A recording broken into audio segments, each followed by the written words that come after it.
Well, LSU wrapped up their first day of fall camp on Thursday. They'll head back out there today on Friday, and then they'll hit the field outside tomorrow on Saturday. But what were some of the biggest takeaways from day one of fall camp? We'll break down Brian Kelly's post practice press conference on today's edition of Locked on LSU.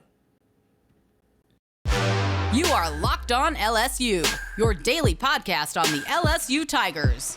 Part of the Locked On Podcast Network. Your team every day.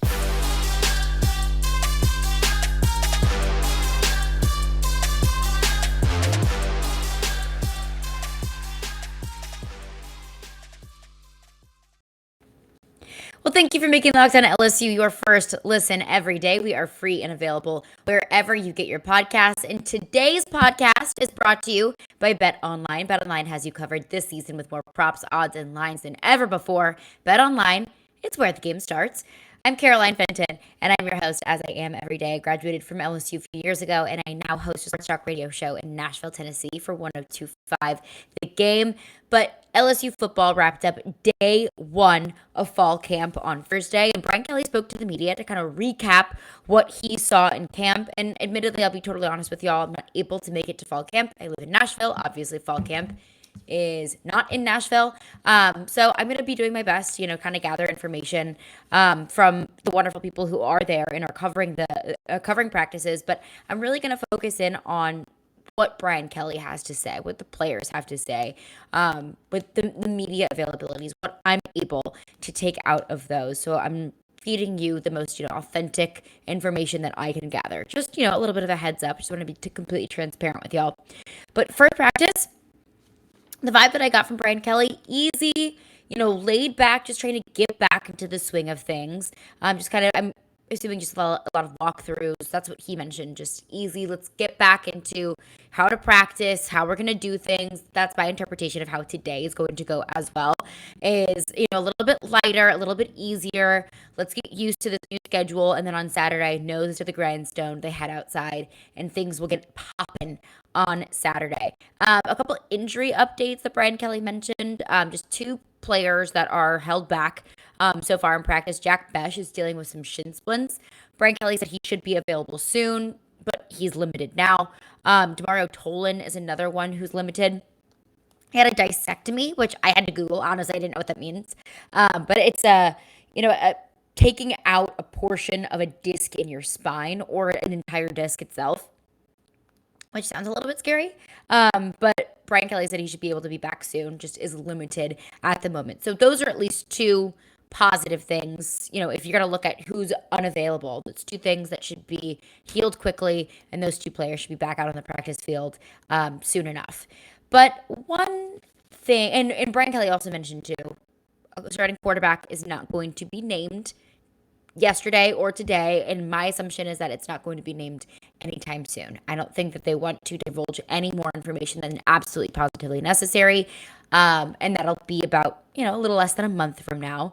That's just my prediction. That's my thought. I don't think that they want to jump to naming a starting quarterback in the middle of camp, or at least this early in camp, but they're going to have to before September 4th. So we'll keep an eye on that. But Brian Kelly did mention the quarterbacks, and I want to break down some of these open position groups coming up next. But one little tidbit that Brian Kelly dropped in his post-practice press conference was something that addressed a lot of, questions that were raised by the media members who were at practice. That Tre Bradford, third-year running back, was not at practice. So Brian Kelly was asked about Tre Bradford, and this is what he said. Yeah, Trey has been separated from the university, and that's, there are Buckley, laws that I can't get into some specifics there, but he is no longer on the roster. Okay, so a lot of information there. I find that very strange that, the words that he used, he was separated from the university. Now, I'm only going to use, I'm going to put my detective hat on, and I'm only going to make my assumption for what that might mean. Tre Bradford not being in practice, I saw a bunch of tweets from media members saying that he was not there, and my first thought was, maybe it's a medical thing. Is he injured? Is he, does he have COVID? Is he just sick? Is he just not able to be out there? That was kind of my first thought. Of course, I didn't want to jump to conclusions that he had been, quote unquote, separated from the university. But when Brian Kelly said that, the first thing that came to my mind was there had to have been some sort of foul play somewhere, some sort of conduct issue. Not that it's not to my knowledge that Tre Bradford has ever been academically ineligible with the university, and it's August. Classes haven't started yet. You can't be academically ineligible before classes have even started. But this whole, the whole relationship between Tre Bradford and LSU has given me whiplash over the past couple of years. Of course, he commits to LSU in 2020. And then the next year, he decides to transfer to Oklahoma, and then 2 months later decides to come back to LSU. So it's been kind of a runaround here over the past couple of years with Tre Bradford. But I go back to, in 2020, I believe it was right around Christmas Day, 2020, Tre Bradford was arrested for shoplifting from Walmart. And he was charged with a misdemeanor, and he explained it that it was just a miscommunication. I don't know exactly what it was. I can only report on the information that was reported or that was able to be reported. But when I first heard Brian Kelly say that, and this might be incorrect and this might just be an unfair assumption on my part, but this is just my interpretation of the situation. I can't believe it's an academic situation. It's not a health situation because you separated from the university.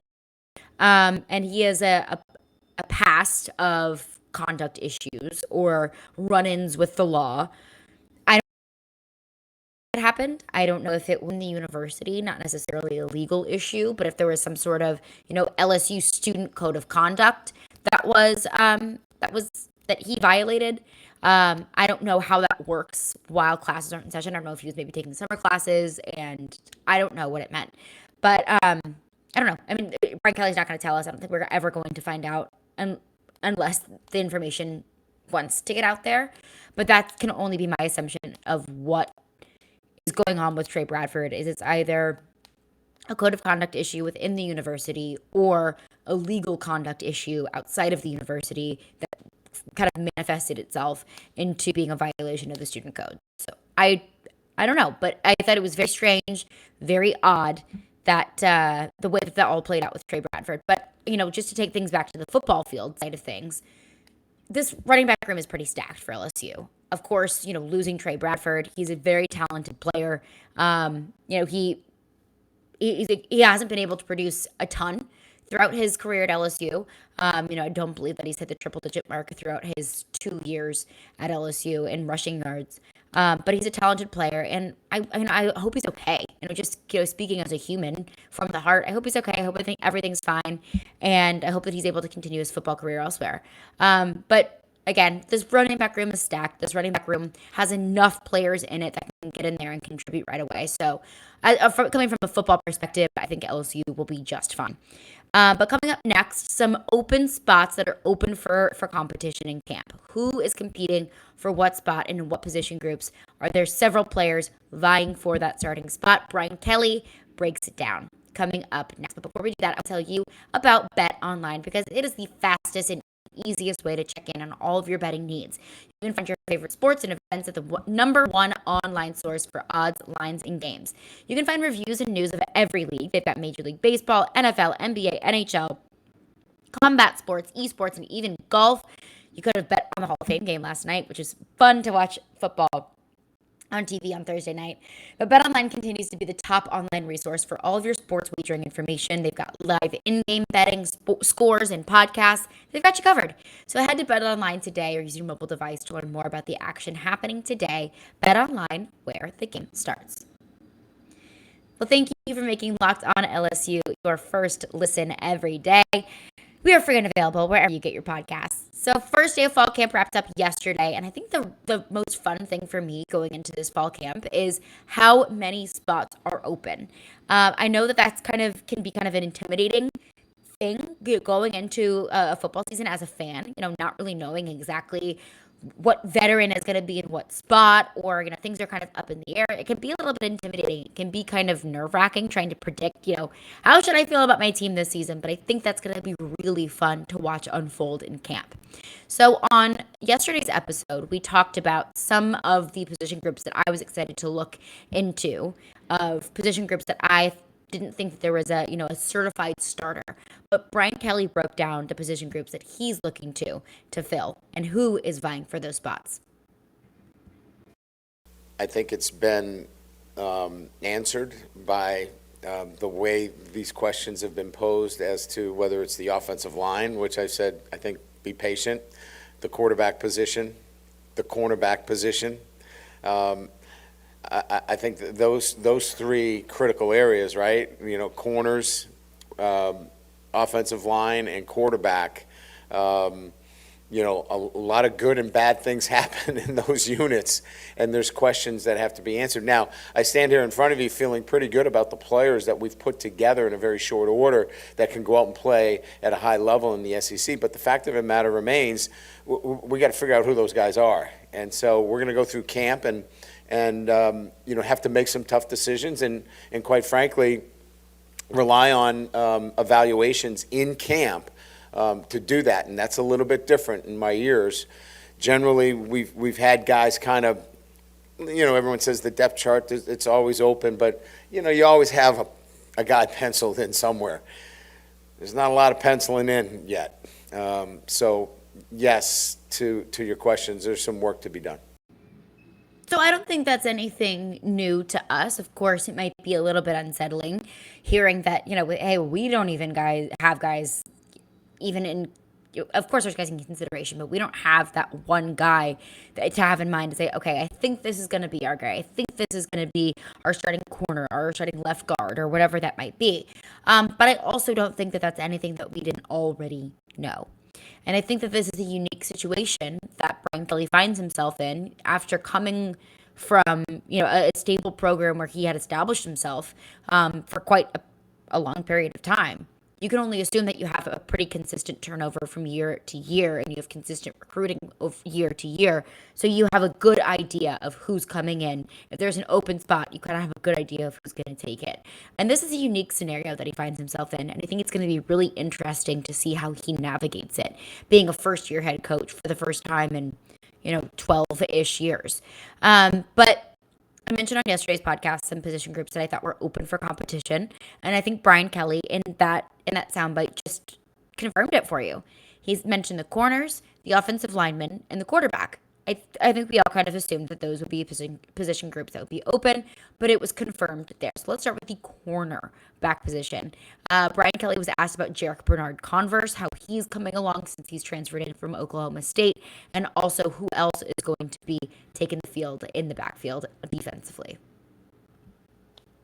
Trying to gain some continuity at the cornerback position. So getting him back, getting him out here, he's been a great leader for us. We're anxious to see what he can do. Obviously had a great career at Oklahoma State. We expect that to continue here. I had a good summer. He's healthy, and he's played a lot of football. So the expectations are that he's going to impact what we do. But now I think the big thing here is to gain some continuity at that position, and that's why we went into the transfer portal and feel very fortunate to have him. And that's what they did. I mean, this cornerback group and the defensive back room as a whole is comprised a lot of transfer players. But he mentions Jarek Bernard-Converse. He's healthy. He had a good summer. He has experience. I think those are all things that you look for, especially when you have a player coming in from the transfer portal. If you don't know a ton about him, hey, look, he's available. We've liked what we've seen from him so far. He's played a whole lot of college football in his day, so you can probably feel good about him. I would say that Jarek Bernard-Converse, just based on what I've heard from Brian Kelly, they're looking to him to be in one of those starting corner roles. But he mentioned getting a little bit more consistency and stability at that corner position.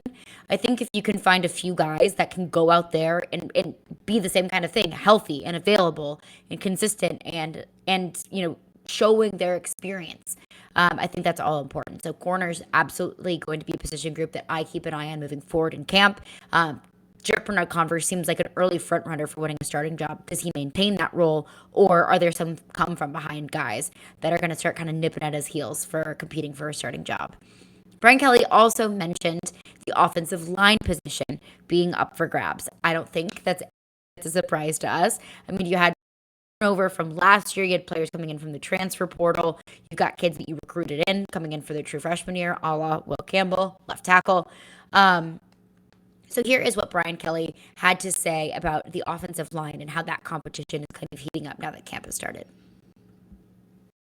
Brad and I were kind of, having a conversation about it even during practice, because there's a lot of moving parts there with, Dellinger's at guard. We want to see him at center a little bit. You saw Frazier at guard with Bradford, but, Frazier could play tackle as well. And so we've paired them up on the right side because we think that they're interchangeable. We like the fact that Bradford's got really good feet, but, Frazier's got some length. So long story short, as it relates to the specifics of your question, those guys you're going to be center guard combinations right now. But I think it's important that there's some flexibility here for the first 2.5 weeks. And we'll build, the starting five, and then, finding the rotation, where you have, your tackles solidified, the center position, and then I think we've got some really good depth, that's building in this unit. But I think it's going to take a little while for it to kind of pan out over the next couple of weeks. That's kind of how I expected this offensive line competition to go throughout this offseason, because you've got plenty of guys in the offensive line room that can be swing tackles. They can play guard. They can play the outside as well. So I think it's going to be a really interesting game of Tetris, like an interesting little puzzle of, okay, who do we want to be at those anchor positions in the center and on the outside as those tackle positions, and how do we fill in the rest of those guards? I think it's going to be interesting how that plays out. But I mentioned that on the last podcast. I said that I had a really hard time trying to pick my prediction for who would get that starting job eventually, just because, one, there are so many guys. There's a lot of guys with a lot of experience. There's some guys with not a lot of experience. There's one guy in there who has no college experience at all. So, but he's a really damn good player. So I think that's going to be an interesting part about the offensive line, is trying to figure out this puzzle and where each piece fits the best. But also mentioned the quarterback position. Already said he's not going to name a starting quarterback. I didn't expect a starting quarterback to be named on the first day of camp. But Brian Kelly mentioned, kind of how the quarterbacks have been preparing for fall camp, and he emphasized just why I think it's so important to have a quarterback competition or any sort of positional battle. They're all anxious to prove what they can do. They want that opportunity. So, they've prepared really hard, all of them. They're all in great shape. Their mental preparation, you can see it's so, further along than it was now that they know the playbook. So I think they're all anxious to get out there and, have the opportunities to showcase what they can do. And today, again, was much more of, an understanding of, the basic tenets of, footwork and across the field progressions, those kinds of things. And you could see that they're already past that. They're ready to move to the next level. Which is a good thing. They are past the fundamentals and the footwork. They're ready to get in, start doing 7-on-7, start doing 11-on-11s, start doing some 2-minute drills and actually get in there and show off what they can do. But I mentioned that such a good thing, why positional battles are such a good thing, because they all came into camp ready and eager to show off what they can do. And I don't think that there's any, quarterback, especially in the SEC, that's going to show up to camp not ready, because in this league, if you're not ready, someone else will be. But I think that there's a certain extra layer or next level of preparation and hard work that you put into something when the job isn't yours. And I think that's a great thing for LSU, because now they have 3 quarterbacks who are ready and eager and putting their head down and just grinding and showing off that what they can do. And also understanding that if they do that, if they don't show up prepared, if they're not executing how they need to execute, well, there's two other guys that are probably doing what they need to do and executing how they need to execute, so on and so forth. So I think that's what makes this such a good thing for LSU football. I know that we're all kind of frustrated, and I know that we all are just ready to have a quarterback named so we can kind of get a better idea of exactly what this team is going to look like in 2022. But I think overall, in the long run, we've got to be a little bit more patient because overall is a good thing. This quarterback battle is a thing. But coming up next, there was a position group that I mentioned on the last pod that Brian Kelly didn't mention in his position groups that are up for grabs. What is it and why? I want to get into that coming up next after these words. Well, thank you for making Locked On LSU your first listen every day. We are free and available wherever you get your podcasts. Kelly mentioned that the quarterback, the cornerback, and the offensive line positions are all kind of up in the air. Those are all going to be kind of positional battles and all positions that himself, Brad Davis, Mike Denbrock, Matt House, that this whole coaching staff is going to be working together to figure out what is the best possible next step to fill in those open roster spots and fill in those, not roster spots, but fill in those open positions. Excuse me. One thing he didn't mention that I mentioned the other day was running back. So I said I had a hunch that it was going to be one thing rather than naming a starter already. And I thought that would be their approach to a running back by committee. Brian Kelly was asked about the running back room, and here's what he had to say. Not yet. I mean, they're all going to have a great chance, to contribute. I really like the depth of the group. You add, Kane to that mix as well. And I think, all of them have a chance to contribute, much like we saw in the spring game where we had a lot of guys contribute. I think that's going to be probably what happens here this year. And I'm okay with that. I think that's great. I mean, I think all of them are very competitive and all bring a little bit something different to the table.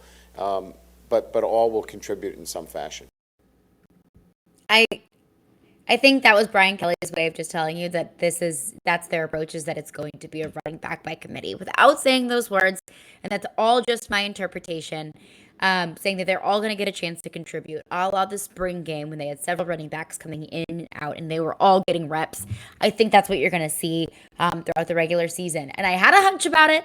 I told y'all about it on the last podcast, and I figured that's what it would be. And I mean, this is even, take out Tre Bradford from the equation. Obviously, he's no longer on the roster. But you look at John Emery Jr., Noah Kane, Armani Goodwin, and several other younger guys that are coming in, that are in this running back room. I think that you're going to see, this running back by committee being the best possible thing, especially in an offense that doesn't necessarily have its identity yet. I can't imagine that it's found its identity. You don't have a starting quarterback named. So that's the good thing about it, is that you are able to have a little bit more variety in the run game. And also, you got a stacked wide receiver room as well. You've got plenty of options of pass catchers. I mean, you've got several players that are vying for that second wide receiver spot on the side of Keishawn Butte, who's going to be the slot receiver position. The tight end position is kind of up in the air. And that's going to be another position group that I continue to focus on. How does Nick Storrs look after coming off of, medical retirement? How is this tight end room going to be able to be utilized by somebody, Brian Kelly and Mike Denbrock, who have shown that they can use the position very, very well?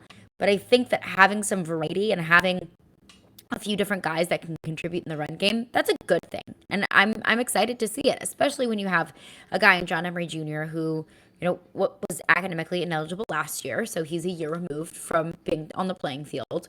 You have Noah Kane, who had limited snaps in his time at Penn State. He was kind of in and off the field with injury. So neither of those two players have an exorbitant amount of college football experience. So, kind of splitting up the duties there, I think, it's going to be a fun thing for this offense. And, that's one position battle that I thought would be a position battle, but now I think Brian Kelly is telling you that's not necessarily the case.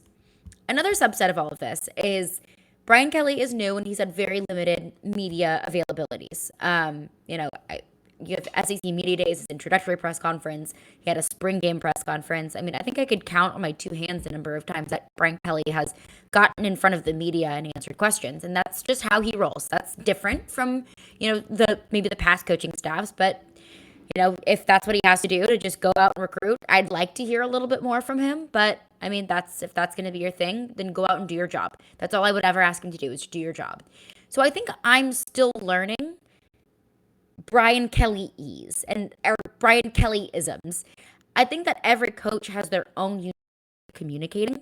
And I think every coach has their own way of not saying a lot, but actually not saying anything at all. So you kind of have to dig a little bit deeper to interpret exactly what they mean. And I've been doing a lot of that today. I think I'm still learning, how to take things that Brian Kelly says, how to interpret things that he says. I think we're all kind of learning, what we can expect from his press conferences, how much information he's willing to divulge, and how much we're going to have to just interpret on our own. So I'm taking all of these things with a grain of salt because everything I shared with you all today was pretty much just my interpretation of what he had to say, and just kind of based off of my assumptions and my beliefs and my predictions for the season. So we'll continue to learn. We'll learn how Brian Kelly talks. We'll learn how to interpret what he has to say, and we'll also continue to follow camp because they'll get back out there today. They'll be out there on Saturday. So we'll hear from some of the players tomorrow. So we'll have a full breakdown of that Monday's podcast. But thank you for making Locked On LSU your first listen every day. Make your second listen Locked On SEC. Every day, host Chris Gordy and the local experts of Locked On take you across the SEC in 30 minutes. You can make Locked On SEC your second listen.